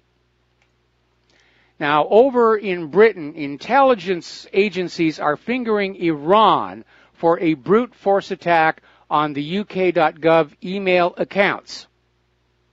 This is an unpublished assessment by British intelligence obtained by the Times, pointing the finger of blame at Iran. Well, first of all, we all know it is, in fact, in the current state of the Internet, impossible to identify a hacker, because they're going to route their hack through multiple machines on multiple countries. You only have the IP of the last machine in the chain to tell you where the attack came from. So this is more of this Iran bashing that we're seeing. Remember when they blamed North Korea for the Sony hack, and it turned out it was actually an internal leak? Remember when they were bashing Russia over the DNC emails, and that turned out to be an internal leak? Now, do you remember FinSpy? This was this surveillance malware. It's back. It's infecting high-profile targets using a new Adobe Flash zero-day exploit delivered through Microsoft Office documents. Security researchers from Kaspersky Labs have discovered a new zero-day remote code execution vulnerability in Adobe Flash, which is being actively exploited in the wild by a group of advanced persistent threat actors known as Black Oasis. The critical type confusion vulnerability could lead to code execution and affects Flash Player 21.0.0.226 for major operating systems including Windows, Macintosh, Linux, and Chrome operating system. Now, Kaspersky Lab reported the vulnerability to Adobe, and the company has addressed the vulnerability with the release of Adobe Flash Player versions 27.0.0159 and 27.0.0130. So if you're still using Flash, you need to get that updated. Now, here is another story. This is out of the Daily Mail in Great Britain. Almost all home routers are at risk of being hacked. And this is another report on this massive flaw in Wi-Fi protection that lets cyber criminals break in and spy on you. And basically, it's that WPA2 security. And it's been cracked. And that means cybercriminals within physical range of any WPA2 protected wireless router, which includes almost all home users, can spy on your every move online. I remember when they made the big push saying you've got to move from WEP to WPA2. WPA2 is much more secure. Nope. Hackers exploiting this move could get access from your smart devices, including baby monitors and internet-connected security cameras.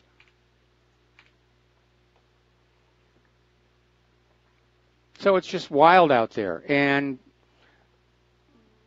we've seen these suspicious people walking back and forth in front of our home. We don't recognize them. They always have a backpack. And there's always a record left in our security system. They're trying to break in. Good luck on that one. Now, apparently, getting on back to this idea that you can now buy this malware on the dark web that will allow you to empty ATMs at will. There's another one where apparently there's this technology from the dark web that allows thieves to make off with a 50,000-pound BMW. And apparently it's a way of spoofing the electronic keying system. I think we need to go back to those good old-fashioned pin tumbler keys. The fancier and fancier they make these electronic locks, the easier they are to break them. All you need is a device that can hear the key fob and play back that same series of sounds on that same frequency. So you're just waiting there. Somebody comes up in a nice car, and they get on out of the car. They hit the little button to lock the car. You've got everything that you need to get back in. Here's an interesting story. This is out of Zero Hedge. Apparently, over in China, they have made so many advances in robotics, they now have literally robot lawyers. Now, these robot lawyers are there for advice and direction. They're not in the courtrooms themselves, but they're outside where people are preparing their cases. And basically, the robot is called Xia Ofa, and it answers to over 40,000 litigation questions and 30,000 legal issues. And a member also posted a story at whatreallyhappened.com about how there's actually now been a test battle, giant robot battle. You know, it's the thing of science fiction and movies. They actually had one between Americans and Japanese, and the Japanese won one and the Americans won one.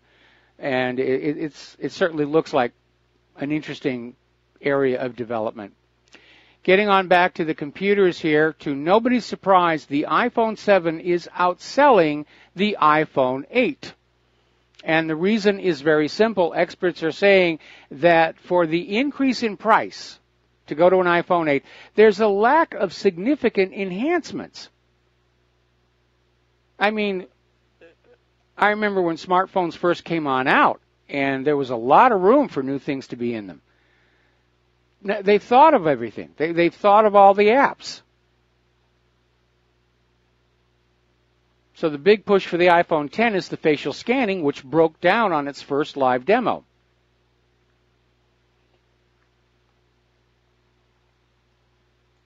And people aren't going to buy the newest iPhone just because it's the newest iPhone. Our economy can't support that anymore. Those good old days are gone. They're not coming back anytime soon. We'll be right back after these words from our sponsors. And aloha, America. Welcome back to our show here. We're still talking about computers. And rather interesting insight coming out of an article over at the Daily Mail in Great Britain, where engineers working on AI are saying that they're not infallible. In fact, the more they mimic the processes of the human mind, the more they can make the same kind of bad decisions and choices that humans do. And that these digital brains are as error-prone as human beings. And they're saying that basically something needs to be done about it now, or we're going to have a really toxic future. I mean, if you look at how terrible life is under the current state of the art in software in this country, and then imagine that much of your government and business is being taken over by artificial intelligence computers with that same low quality of writing and debugging, you're going to have major, major issues. Now, also in the Daily Mail is another interesting article. Apparently, Google's AI machine, its learning AI, has been able to replicate itself for the first time.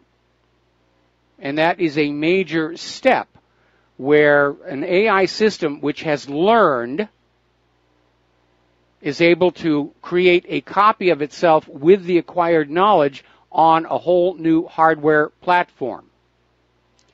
And basically it's called AutoML. It's been running since May, and it's an AI designed to help the firm create other AIs.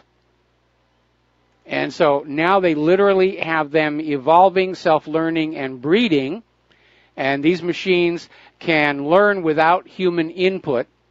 And when you couple that with the previous story about digital brains being just as error-prone as human minds, you could see where there are some possibilities, some things could get a little bit wacky and out of control here. All right, getting on in here to the news. As you know, there's a big stink going on right now over Donald Trump, who apparently he was riding in a car with the widow of an Army Sergeant La David T., who was killed in the line of duty in Niger, in fact, and supposedly Trump made an insensitive comment saying, I guess I knew what he signed up for, but I guess it still hurts. Interestingly enough, though, she says she didn't hear the entire conversation. And this was seized on by Democrats in Congress to once again attack Donald Trump.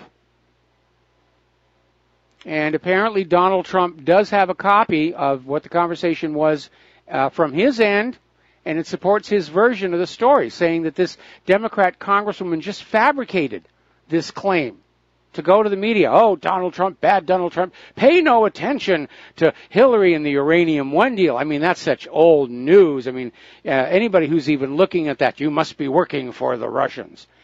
Actually, somebody has already noticed, Fox News is going on with the story. Sean Hannity covered it. We're covering it here in the independent media. We've been covering it for months.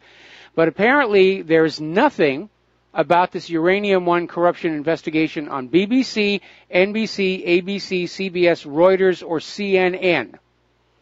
The corporate media has gone into full Orwell 1984, and that's why they're losing their audience. And they should. So we are coming back up to another commercial, and once again our phone lines are open, 800-313-9443. Sam is in our control room, and apparently they're still trying to find out, is the Department of Justice really investigating that $145 million Russian payment to Hillary Clinton? Sessions won't confirm it, wouldn't confirm it in his testimony today, but it may be happening. We need to scream for it to happen. We'll be right back. And aloha, America. Welcome back to the show here. And before we go to the phone lines here, a very alarming development.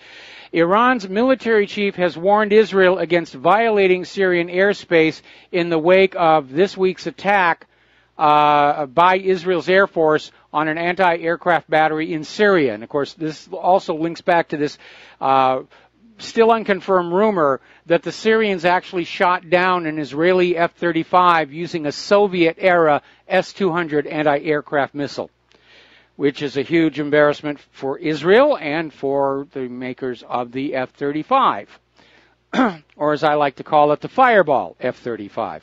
All right, let's go to the phone lines here. Robert in Kansas, aloha. Welcome to the show. What's on your mind? Hello, Michael. I was listening earlier and had a caller in about the vaccines that destroyed his life, and he was talking about a certain effect taking place on the white boys. And I just want to say that if you look around the world and you look at what's going on in Europe or Canada, United States, Australia, it doesn't matter what white nation you look at, you will see that the Zog's primary goal is to destroy the white race. It's happening all over the world.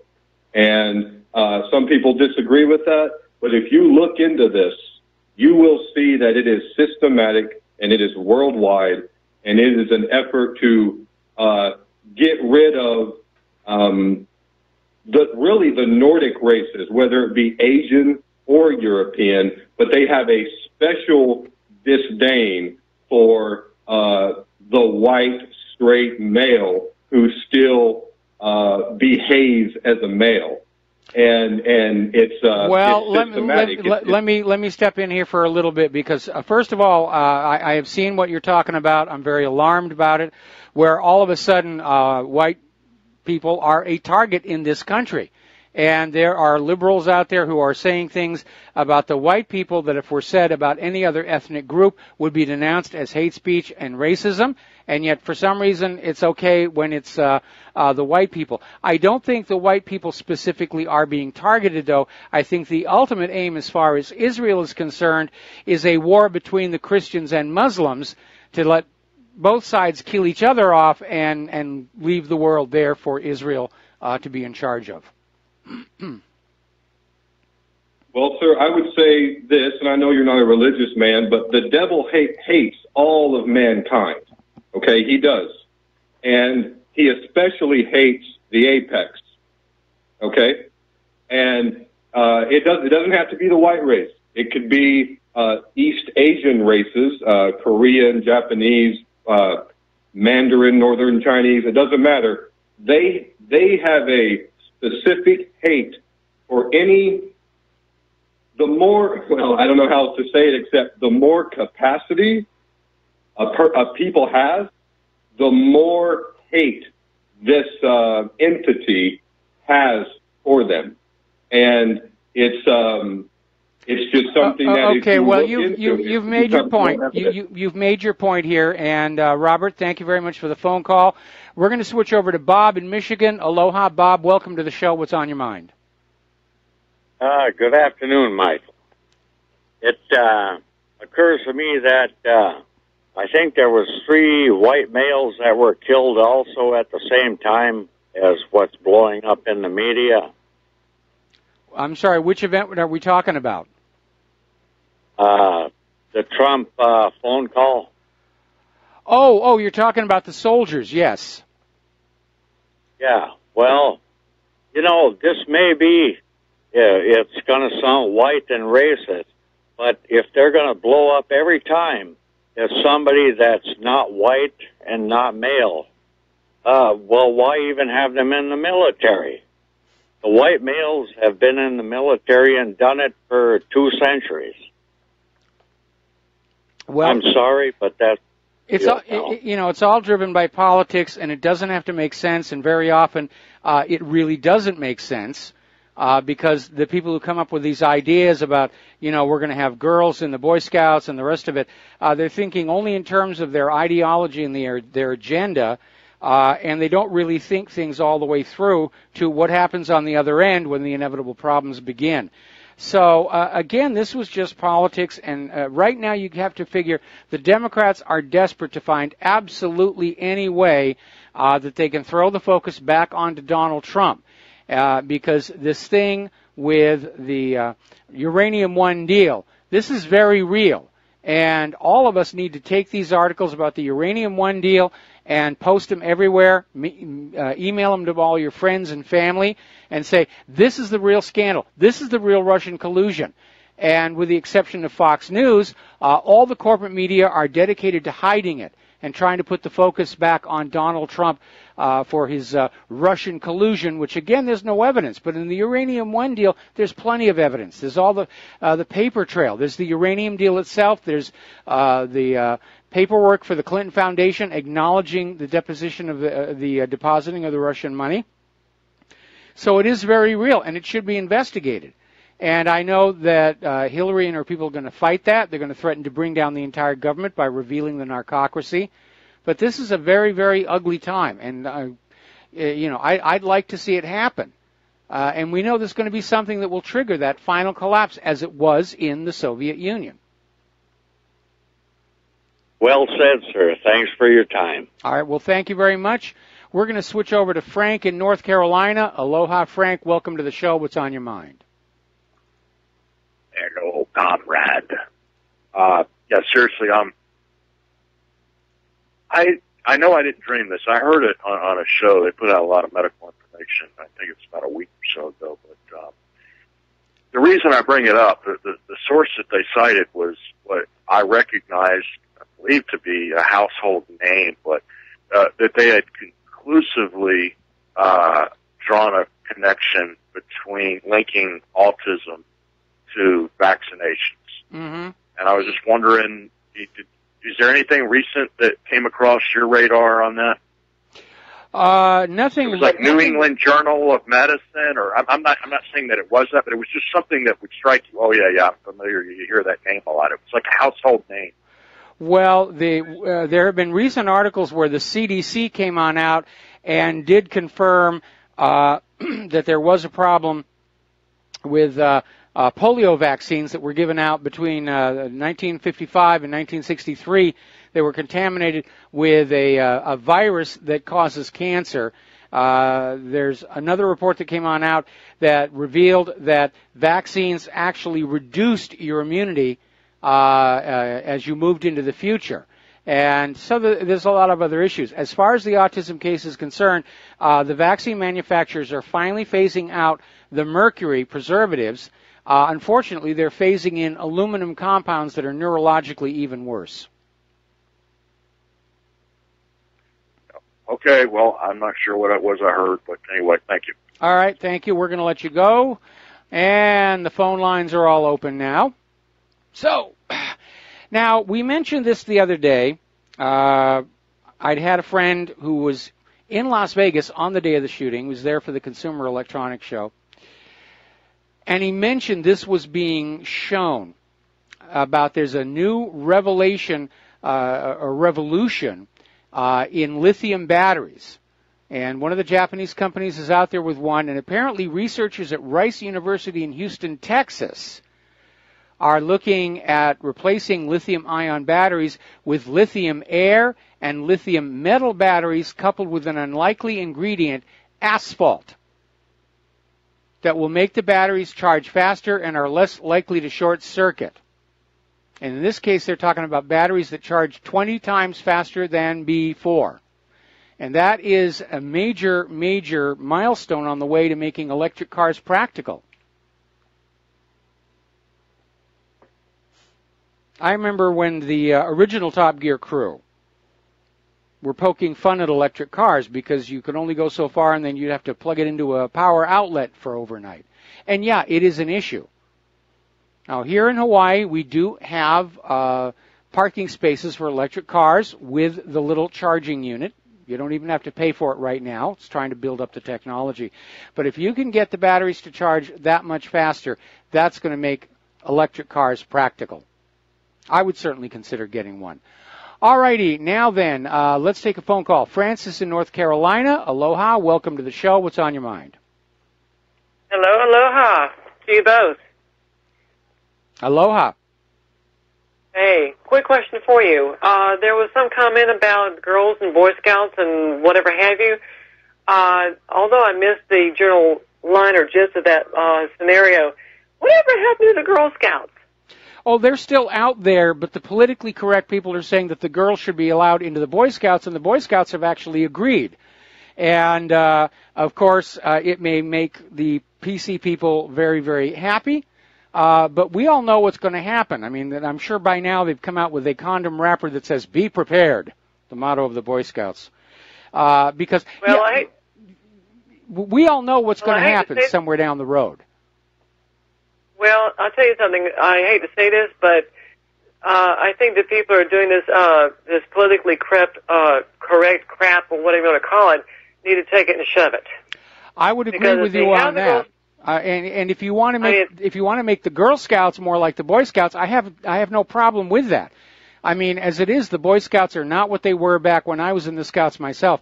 Back then, a Scout knife was an 8-inch sheath knife, okay, and that little toy knife with all the little tools on it, that was something that you had because you were going to be prepared. But that wasn't the Scout knife. A real Scout knife was an 8-inch hunting buck knife. And it had right on the blade, Boy Scouts of America. And, and we went out and we hiked and we hunted and we fished and we fed ourselves off the land. And that's what Boy Scouting was back when I was in it. So, anyway. Well, the thing for the Girl Scouts, I mean, the aspect of saying that they can crisscross back and forth, excuse me, but there's a reason why they have the Girl Scouts and the Boy Scouts in their own I guess, I'm not going to say rank, but their own categorization, if you want to call it that, because there's various skills that both sexes learn amongst themselves. Yes. And so, in order to decide. So, they're complaining about transgenderism and whatnot and who knows what, or blurring the gender lines. Excuse me, but you're just propagating a problem that you're complaining about. So, who's kidding who? Well, like I said, we all know what's going to happen when they start having the girls in the Boy Scouts. Sooner or later, some 9 months after a camping trip, there's going to be a new little tiny scout, and everybody's going to be pointing fingers over who's to blame for this, and you're going to see the feminists saying, see, it proves white males can't be controlled. It takes two to tango, and at that age, hardly anybody is able to be controlled, despite what Margaret Mead said about Samoa. Well, as far as Margaret Mead is concerned, that's a whole other ball of wax. And who knows how much they got paid to spout whatever they had to spew to start with. So I really can't talk about that individual in that person's entirety. But if people start using their common sense about this mess, if a child is going to end up getting pregnant, there's the question about who the dad is, as in who's your daddy, to the point of whether or not how the parents are going to handle that scenario if they find out their child is pregnant, or their son's going to be a new daddy and mess up their whole scenario as far as their life goes, whether or not they go to college or not, whether they actually have to go into the workforce early or not before they ever graduate from high school. There's a whole domino effect to the whole mess. So, well, you know what the PCers are going to say is send the girl on over to Planned Parenthood and just, chop it up and sell it out the back door. Anyway, Francis, I need to let you go here. We're running out of time. We've got more callers to get to. Chris in Florida. Aloha, Chris. Welcome to the show. What's on your mind? Aloha. To answer the caller two calls ago about vaccines being caused, or vaccine causing autism, I have so much information, a little bit. I have a bunch of points here, but I want to make sure I'm clear. Was he asking about a celebrity who is making that statement? I think he mentioned something, not necessarily about a celebrity like a movie star, but an organization or an entity where you would say, we have to take this seriously, like the AMA or the Lancet or something like that. Well, let's see. I'll email you, or unless there's a better place, maybe Facebook, a bunch of National Institute of Health studies, published studies, indicating that autism is caused by thimerosal, which is a mercury compound in vaccines. Well, there's the National Institutes of Health. I have about 15 or so studies there. Then there's Paul Offit, who, if you know who he was, according to his own website, quote, has been a member of the Centers for Disease Control and Prevention Advisory Committee on Immunization Practices. Mm-hmm. There's a video of him actually admitting that vaccines cause autism, but you can't say that in a debate. He says he urges it be kept quiet. And I'll send you that link as well. Okay.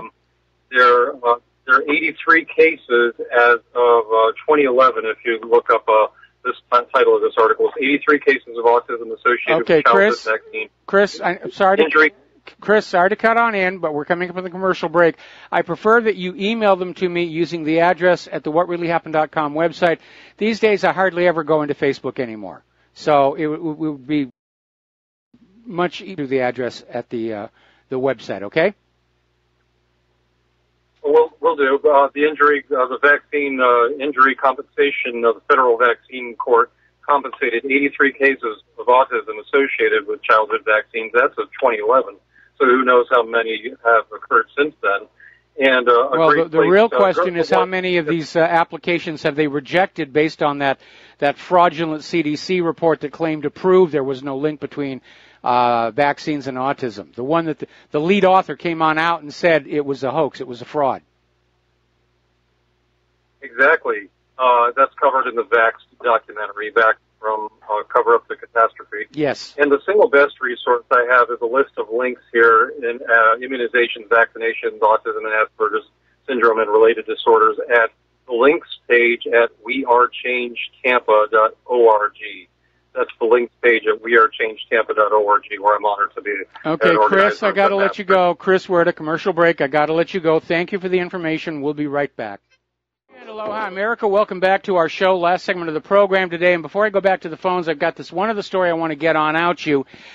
We have talked before about the La Palma volcano, especially the Cumbre Vieja, over there in the eastern Atlantic, and how that whole western side of the Cumbre Vieja is showing signs of slippage. Excuse me just a minute. Problem with having a mustache is you're constantly shedding into your own mouth. Anyway, talking about Cumbre Vieja, that whole western flank shows signs of slipping. There's huge cracks all over the top, and you can clearly see how the entire block of ground has slid down in some places 5 feet. And it's very worrying. Well, apparently experts are now saying that the magma is now moving underneath that volcano. They have the Volcanological Institute of the Canary Islands. They were responding to 2 separate seismic swarms in the area surrounding Cumbre Vieja. And they're saying that basically the area surrounding the local hotel, Taniqua Princess Hotel, has risen by about 1 centimeter to the south and 3.5 centimeters upward over the last year. This is basically they're using seismographs and tilt meters and GPS tracking. They're using the military-grade GPS tracking so they can see if the mountain is swelling, and now it is. And we need to be very, very concerned because on one hand, a new eruption could just weld that cone back together and all would be well. Or it could blow out the side the way Mount St. Helens did, send that mass of rocks into the ocean, and that would be a mega tsunami heading for the U.S. East Coast. And considering how punished it seems the United States has been of late, I'd be very worried. All right, back to the phones here. Bob in Florida, aloha. Welcome to the show. Thank you for waiting. What's on your mind?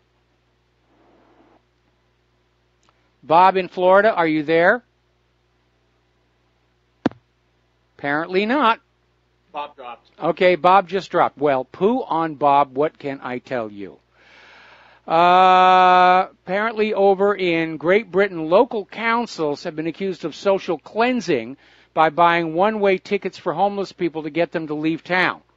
Well, that happens here. In fact, there was a big stink some years ago when it came on out that small towns on the mainland who had only a few homeless people, they'd buy them one-way tickets to send them here to Hawaii, which is a liberal state. And it got to be a real ugly stink. Well, now Hawaii has another program where homeless people who can document that there's somebody willing to take them in on the mainland will be provided a one-way airfare ticket to get off the island. Because being out in the middle of the Pacific, it's not like the homeless can really go anywhere else. Somebody just posted a video where Barbara Walters accused Corey Feldman of damaging the entire Hollywood industry with his allegations about pedophilia. All right, there's the music. Time for me to get on out of here and get something useful done with the rest of the day. I got to finally get together with Jim Goddard after all these technical issues. Stay tuned for John Stedmiller. He's got lots of stuff to share with you, and we'll be back tomorrow. Aloha, America.